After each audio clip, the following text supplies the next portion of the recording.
예수께서 길을 가시다가 세간의 마태를 바라보시면서 참 신기합니다. 그죠? 나를 쫓으라 라는 말 한마디에 마태는 모든 것을 버리고 주를 쫓았더라. 요한복음 6장 44절은 아무라도 아버지께서 내게 이끌지 아니하면 아무도 올 수 없답니다. 이사야 54장 17절을 유대인들은 좋아했답니다. 우리의 교사가 아버지야, 하나님이야.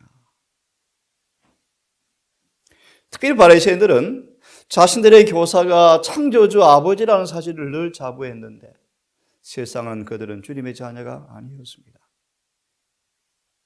세리 마태가 하나님의 자녀였습니다. 왜요? 내 자녀마다 아버지께 배운 사람마다 내게로 온다 그러셨거든요.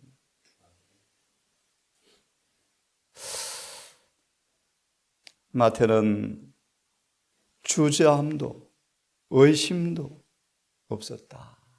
하나님의 은혜입니다. 은혜. 정말 무한한 은혜죠.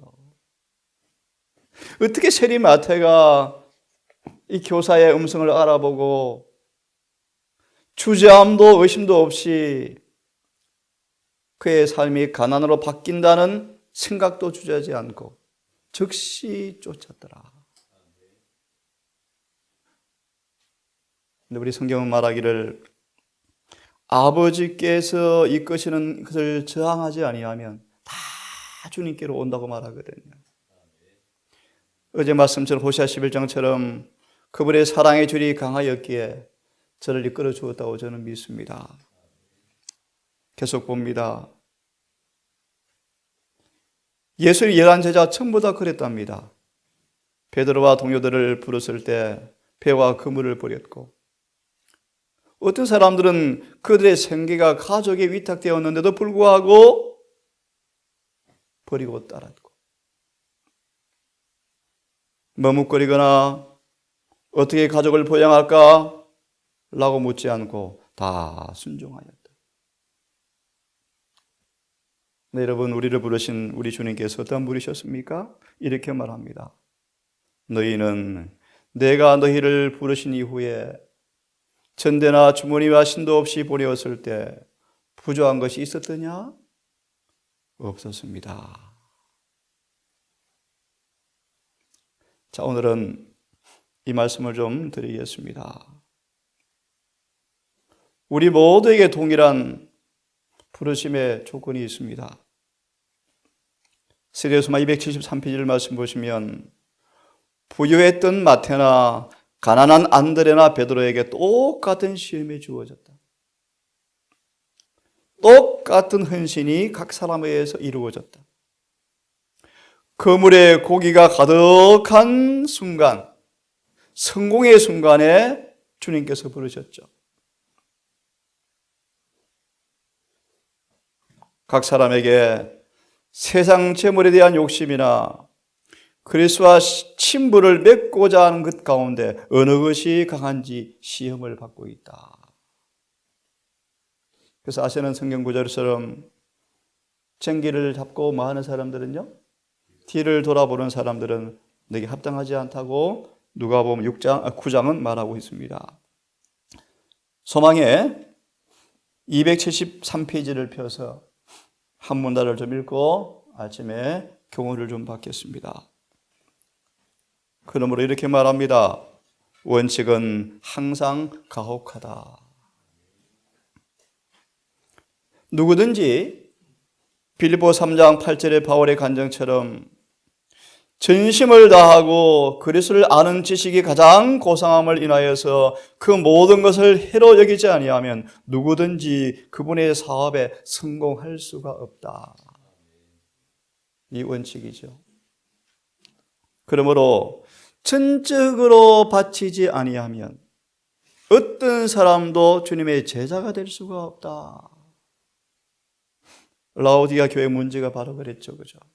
주님을 사랑하노라 하지만 전적으로 사랑하지는 않죠. 헌신을 하지만 다 헌신은 하지 않죠. 사람들이 위대한 구원을 인식할 때 그리스도의 생애에 나타난 자아 희생은 그들의 생애에서라도 나타날 것이다. 중요한 원칙입니다. 욥기 20장으로 기억되네요. 우리를 왜 부르셨는가? 자무아의 희생이 가능한가? 통역자로 부르셨다. 정말 인간이 하나님의 율법을 지키는 것이 가능할까? 율법은 자무아의 사랑의 법을 드러내고 있죠. 그렇죠? 그런 부분에 통역자로 불렀는데 위대한 구원을 인식할 때 주님의 생애에 나타난 자아 희생은 그들의 생애에도 나타날 것이다. 안식일 환송예배 때 우리 보았죠. 아브라함의 자무아의 사랑, 관대함. 그렇죠? 목숨을 걸고 배은 망덕한 롯을 구원해 난 다음에 1푼의 대가도 원하지 않는 하나님께 다 돌려드리는 무아의 사랑을 보셨죠. 아브라함 율법의 보관자였습니다. 대쟁투 이슈가 바로 그것이죠. 과연 사람이 그것이 가능할까? 타락해버린 인간이 타락 전의 아담처럼 무아의 사랑이 가능할까? 예, 그런 면에 주님께서 세리 레이 마태를 부르셨습니다. 마태 11장 28절 30절을 좀 보겠습니다. 우리의 부르심이 목적이 무엇인가를 분명히 말씀하죠. 그분의 품성의 동력자로 불렀다. 그죠? 타락한 인간의 육신 안에서 하나님의 성령과 은혜를 통하여 비록 타락한 인간도 고전 3장 9절의 주석처럼 타락 전의 아담의 그 품성의 표준까지 가는 것이 가능하다 라는 부분에 동력자로 부른 사실을 여러분 매일 기억하면서 하나님의 은혜에 동참하시는 여러분 모두가 되기를 간절히 바랍니다. 11장 28절 잘 하시는 말씀이죠. 29절을 봅니다. 나는 마음이 온유하고 겸손하니 나의 멍에를 메고 내게 배우라. 온유하고 겸손한 나의 멍에를 메고 배우라. 그러면 너희 마음이 쉼을 얻으리라. 우리를 부르신 목적이 잘 나와 있죠. 결과가 나와 있죠. 이는 내 멍에는 쉽고 내 짐은 가볍다. 참으로 놀라운 말씀인데요. 이 말씀에 주석에 이런 제목이 있습니다. 하나님의 뜻에 복종한다는 것이 뭘 의미하는가? 멍에를 메는 것이다. 그분의 뜻에 복종한다는 말의 의미가 뭔가? 동역자로서 응한다는 말의 의미가 뭔가? 우리가 주님에 온전히 연합하는 자리에 있기 위해서는 그리스도의 멍에를 메어야 한다. 동역자죠, 동역자. 멍에를 메라라는 그 말의 의미는 모든 요구사항들을 사람들의 의지와 목적의 정면으로 배치되지 않는다고 말씀하시면서 이렇게 쭉 읽어드리겠습니다. 아무든지 내 제자가 되려거든 나를 따라오려거든 자기를 부인하고 자기 십자가를 지고 나를 쫓을 것이니라. 멍에와 십자가는 같은 것인데 곧 하나님께 의지를 바치는 것을 나타내는 상징들이다. 멍에를 맨다는 것은 하나님께서 사랑하시는 아들과 교우 관계를 맺고 있는 유한한 사람과 연합하는 것이다. 십자가를 지면 멍에를 같이 매면 자아가 잘려 나가고 그는 그것의 짐을 지는 법을 배우는 곳에 처하게 된다. 우리는 그래서 멍에를 매지 않고 십자가를 지지 않고 또 그분 뒤에서 그것을 지지 않고 그리스도를 따를 수는 아무도 없습니다. 만약 우리의 뜻이 하나님의 요구사항과 일치하지 않으면 우리 성향을 부인하고 우리가 하고 싶은 것을 포기하고 주님의 발자취를 따라가야 한다. 사람들은 가벼워 보이고 즐겁게 멜만한 멍해를 자기들의 목에 맞추어 만들지만 이 진리는 순종이 가능해. 이 법은 어려워. 형편이 안 돼. 바리새인들이 그러죠. 큰 계명, 작은 계명. 말씀을 자기 해부해서 순종할 만한 것들, 순종하지 못할 것들을 구분해서 가르쳤죠. 기호에 맞게, 기본에 맞게, 형편에 맞게. 여러분, 진리는 여러분 환경을 초월합니다. 우리가 순종할 수 없는 기별은 한 번도 주신 적이 없다고 말씀하죠. 그런 면에서 원칙은 뭐하다는 것입니까? 가혹하죠. 사도 바울이 네로 왕궁의 사람들 앞에 가이사의 사람들에게 복음을 전했을 때 군대 제대하면 안식일 지키지 뭐. 의대 졸업하면 안식일 잘 지키 실비급 많이 내지 뭐. 그렇게 생각하지 않고요. 바울은 복음을 전해버렸대요. 그러자 네로 얼굴 앞에서 사람들 목숨을 걸고 말씀을 따라 살았습니다. 예레시는 말합니다. 진리는 순종이 불가능한 지점이 없어요. 누구든지 순종하셔야 돼요. 오늘 우리는 이 평안한 때 얼마나 쉽게 진리를 타협합니까? 먹는 것도 그렇고요. 얼마나 쉽게 타협해버려요. 입맛에 따라서 먹어버리고 환경에 따라 핑계해버리고요. 계속 맞아 있습니다. 사람들은 가벼워 보이고 즐겁게 멜만한 멍해를 자기들의 목에 맞추어서 만들지만 그것은 곧 아주 지기 힘든 멍해임이 판명된다. 하늘에서 이것을 미리 부르시고 미리 보시고 나의 멍해를 메라. 내가 아주 잘 맞을 것이라고 생각하라. 내가 스스로 먼 멍해는 전혀 맞지 않을 것이다. 나의 멍해를 메고 내가 필수적으로 배워야 할 교훈을 내게서 배우라. 나는 마음이 온유하고 겸손하다. 이러므로 그대 영혼이 쉼을 얻으리니 내 멍에는 쉽고 내 짐은 가벼움이라. 주님은 그분의 온유에 관하여 결코 유산에 관하여 결코 거짓된 평가를 하지 않으신다. 그분은 그분과 함께 일하고 있는 사람들을 평가해 보신다. 그들이 그리스도의 멍에에 복종하고 자신과 하나님의 사업을 위해서 별 유익이 없는 투쟁을 포기할 때 평안과 안식을 얻을 것이다. 그들이 자신이 약점과 자신의 결점에 대하여 민감하게 될 때 그들은 하나님의 뜻 행하기를 즐거워하게 될 것이다. 그들은 그리스도의 멍에를 맬 것이고 그 다음에 하나님은 그들 안에서 일하실 수가 있으시고 자신의 기쁘신 뜻에 따라서 일하실 것이다. 흔히 사람의 마음이 계획한 바와 전혀 반대된 경우도 들어있다. 하늘에서 우리에게 기름을 부으실 때 우리는 언제나 영혼의 쉼을 주는 온유와 겸손의 공갈을 배울 것이다. 마태복음 19장 한 말씀을 더 펴서 16절과 22절 우리 잘 아시는 말씀입니다.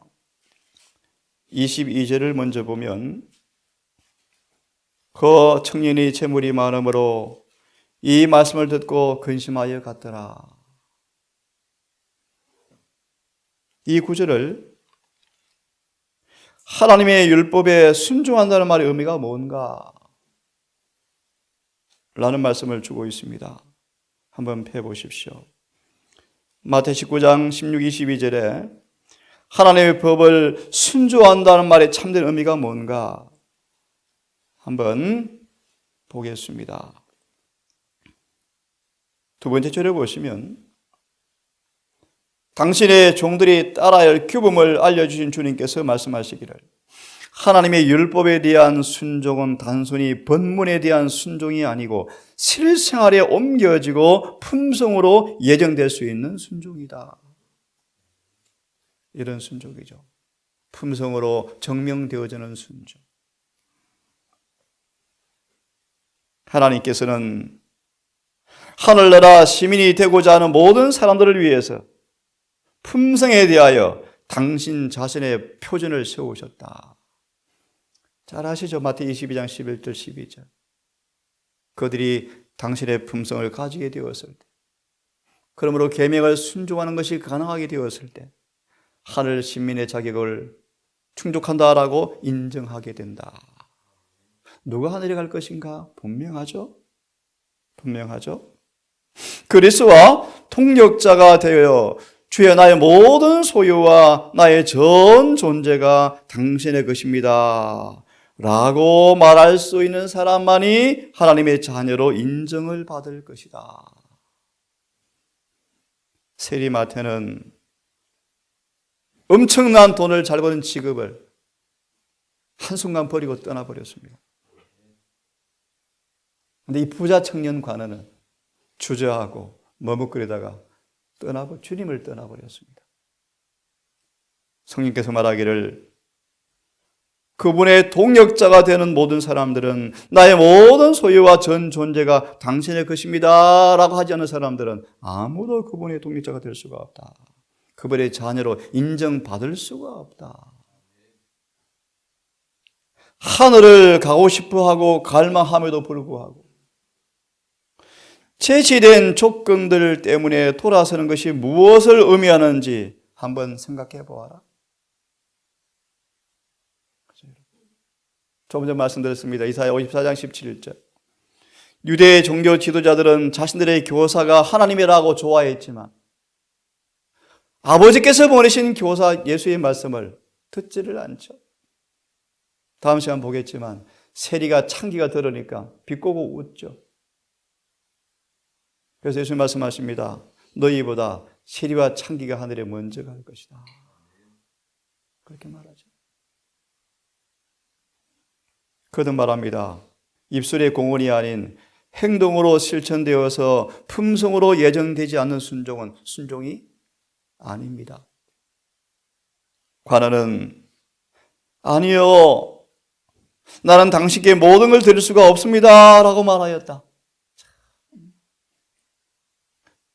부르신 분이 누군 줄 알았을까요? 이 부자 법관이. 여러분, 나는 당신께 모든 걸 드릴 수가 없습니다. 구주께서는 하나님께서 우리에게 하도록 맡기신 사업을 우리와 함께 하시겠다고 제의하신다. 여러분, 창세기 1장을 연구해 보시면 왜 아담과 하와를 창조하셨는가? 하늘에 시작된 대쟁투를 주님께서 영원히 끝내려고 친구가 필요했다. 동력자가 필요하셔서 아담과 하와를 창조했는데 아뿔싸 사단과 딱 손을 잡아버리잖아요. 사단은 너무너무 기뻐했는데 그 다음 기가 막힌 말씀이 있어요. 하나님께서 굿의 경유를 통하여 이해를 만들어 버리시거든요.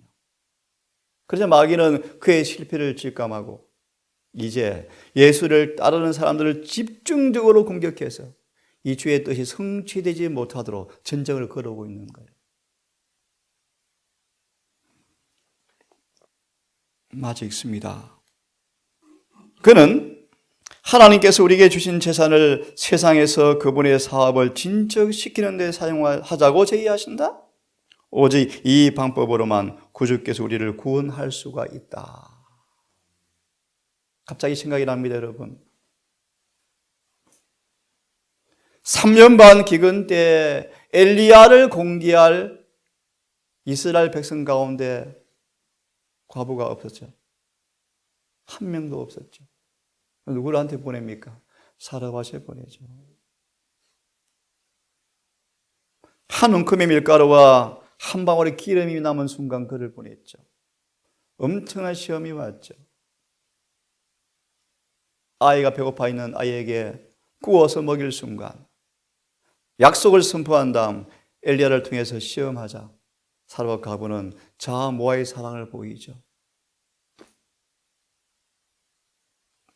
예, 이방 여인이 하늘에 갑니다. 이방 여인이요. 이방 여인이요. 오직 이 방법으로만 구주께서 우리를 구원할 수가 있다. 갑자기 생각이 납니다.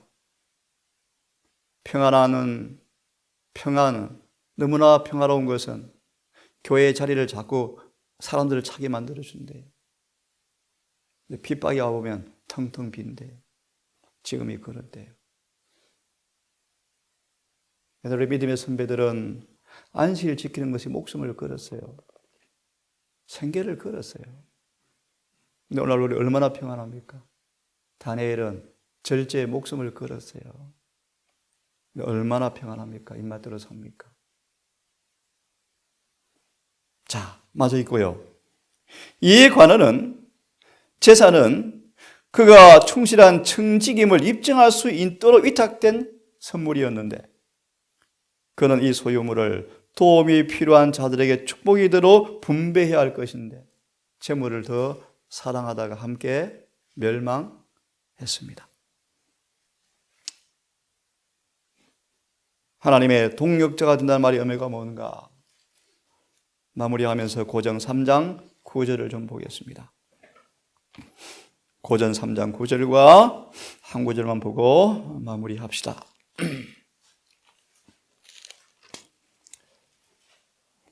중세 암흑기 생각이 납니다. 정말 진리를 시인하고 예수를 믿는데 얼마나 많은 부인이 수반되었습니까? 근데 오늘 우리는 얼마나 평안한 때를 살아가는지 몰라요. 그죠? 여러분 잊지 마시고 오늘 기도한 말씀처럼 우리 앞에 위기가 옵니다. 자, 3장 9절을 보면 함께 읽습니다. 시작. 우리는 하나님의 동역자들이요 너희는 하나님의 반지요 하나님의 집입니다. 예, 하나님의 동역자로 부름받은 마태, 세리 마태처럼 3장 9절을 좀 펴보세요. 3장 9절을 펴보십시오. 이 관계된 구절을 우리 몇 개를 좀 읽습니다. 하나님은 그런 동력자들에게 무기를 마련해 주신다라는 말씀이네요. 예. 우리를 왜 부르십니까? 하나님은 군사로요. 사단의 성체를 함락하는 군사로 부르셨는데 모든 필요한 무기, 장비를 다 주신다. 주님은 필요한 장비들과 모든 영적 무기를 마련해 주신다. 그 무기를 이렇게 말합니다. 그대들의 목소리의 억양으로 사랑을 나타내라. 이런 무기죠. 네? 결코 내몰지 말라. 완고한 사람이라 할지라도 사랑의 정신으로 친근히 접근하라. 그대의 말들을 은혜의 기름에 적셔라. 그리고 그것을 사랑으로 입술에서 흘러나가게 하라. 동력자의 모습이죠. 여러분 다시 기억하세요. 우리를 그분의 품성의 동력자로 불렀다. 그 다음 읽습니다. 주님은 그와 동력하는 사람들에게 거룩한 교양미를 주실 것이다. 내게서 배운 사람들은 다 나타나겠죠. 그죠? 교사가 누군지? 하나님과 동력한다는 것은 그리스도의 형상으로 자라나기 위해서 힘쓰고 애쓰는 것을 의미한다. 마태를 왜 불렀습니까? 예. 시선을 주 예수의 생애에 계속 고정시키는 사람들은 그분의 영적 성전으로 넉넉히 들어감을 얻을 것이다. 여러분 세리 마태가 하늘 새 예루살렘 12기초석 한 이름이 레이 마태가 기록되어 있어요. 참으로 여러분 죽으면 부자로 죽고 자손한테 유산 물려주고 비문의 고 학생 부군 시인이라고 끝날 인생이었지만 하늘에 12기초석 한 기초에 마태가 기록되어 있습니다. 얼마나 놀라울까 여러분 그날에. 그 다음 하나 읽고 마치겠습니다. 품성 건설업을 배우라. 나를 쫓아라 마태야. 내가 너희를 하늘 성전의 식양대로 내가 꼴 저어줄게. 그죠? 너희는 하나님의 집이라. 우리는 우리의 크신 도목소를 대표하는 대표자들이다. 하나님은 우리가 품성 건설하는 일을 부지런히 배우기를 바라신다. 이 일을 할 때 따라할 경로는 세상적 관념에 의한 것이 아니다. 본뜬다는 말은 세상을 본뜬다는 말이 아니고요. 자아를 그리스도 안에 숨기지 않고 하나님의 사업에 착수하는 사람들은 자아를 숨기지 않고 신앙을 하는 사람들은 주님의 집과는 아무 상관이 없게 될 것이다. 지금 조사 심판이 펼쳐지고 있습니다. 누가 그분의 동력자였는가? 우리의 품성을 조사하고 있죠. 오늘도 여러분 마태를 부르신 주님의 부르심 앞에 동력자의 의미가 뭔가를 오늘도 잊지 마시고 어떤 사소한 일들 가운데서라도 성령 안에서 행하시는 하루가 되기를 바라겠습니다. 우리 아버지 천산 만사가 주님의 소유, 주인이신 아버지께서 우리 심장도 뛰게 하시고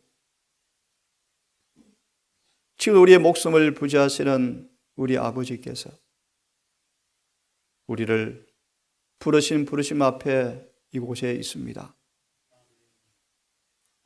오 하나님이시여, 레위 마태처럼 그런 믿음, 그런 순종 우리에게도 허락해 주시옵소서.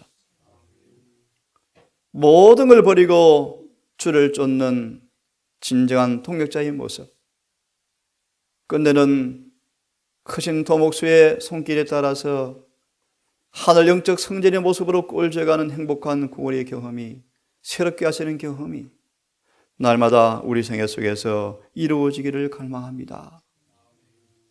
이 땅이 없어지는 날, 우리의 목숨이 이 땅에서 끝나는 날, 모든 인간의 손으로 만들어진 것들이 다 불타 없어지고 하늘의 의가 집행되는 그 재림의 그날, 오직 피로 씻은 흰 예복 입은 사람만 주의 얼굴을 볼 터인즉 오늘 우리의 주어진 과업을 믿음과 순종으로 수행하기를 원합니다. 주여, 우리 사랑하는 가족들 자아를 숨기는 것이 무엇인가 오늘도 경험으로 입증하게 하셔서 우리 속사람을 성령께서 아버지의 기쁘신 뜻에 따라 이루시는 일들을 감지하고 느끼고 만져보는 하루가 될 수 있도록 오늘도 성령님 우리의 걸음을 인도해 주시옵소서. 오늘 하루를 맡깁니다. 해가 제대로 인도하시고 특별히 한 아들과 한 딸이 주의 거룩한 이름 앞에 동역자가 되기 위해서 준비하고 있사오니 이들을 건념하셔서 새롭게 하시고 아버지 거듭나게 하시며 인간의 안목에 바라볼 때 세리마태 같은 우리의 모습일지 모르지만 빈천한 이들을 기억하사 하늘의 보혈로 채우시고 하나님 동역자가 되게 하셔서 이들을 통하여 주님 영광 받아 주시옵고 이들을 통하여 이곳의 많은 사람들이 덕을 공급받는 은혜의 통로되게 이들의 생애를 지도해 주시고 이루어질 예식과 절차 이후의 모든 삶을 정말 진리와 의로 인침받아서 행복하고 건강하고 정말 구원이 경험되어지는 아름다운 동역자가 될 수 있도록 인도해 주십시오. 이 모든 말씀 우리를 사랑하시는 예수님 이름으로 기도드리옵나이다.